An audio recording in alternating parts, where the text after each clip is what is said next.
Gọọmenti etiti akpọpụtasịala ọrịa dị iche iche na-efe-efe nke gụnyere diphtheria na-egbochi mmadụ iku ume, ọrịa meningitis, Lassa fever, cholera yana COVID-19 dịka ọ na-atụpụta alo otu a ga-esi wee gbochie ọrịa ndị ahụ na-efegharị n'ikuku n'ala anyị ya.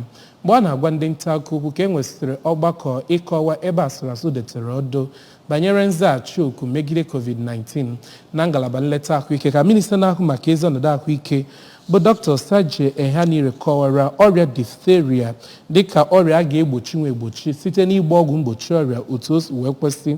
O kwuru na ọ bụghịkwa eziokwu bụ akụkọ ahụ ndị mmadụ na-ebugharị na anaghị agwọ diphtheria nke mere ka ụfọdụ ndị mmadụ na-agba mbaka ma na-akọ ihe ha amaghị. Minista na-ahụ maka ezi ọnọdụ ahụike kwukwaziri na ọ bụ ọrụ dịịrị gọọmenti n'ogo dị iche iche, ọrụ obodo nakwa ndị mmadụ ịhụ na egbochiri ụmụ ọrịa ndị ahụ na-efe efe.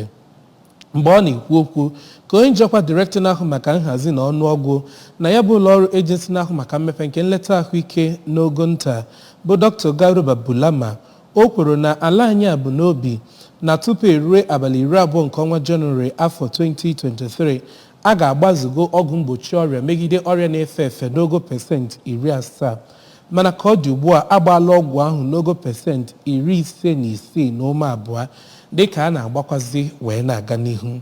O mere ka amata na ọ bụ steeti 13 bụ ndị gbazugoro ọgwụ ahụ n'ogo pasentị 70, ebe ndị ọzọ bụkwazi ndị gbagoro n'ogo pasentị 40. Ụfọdụ ọdịka steeti 7 gbazugoro ọgwụ ahụ n'ogo pasentị 20.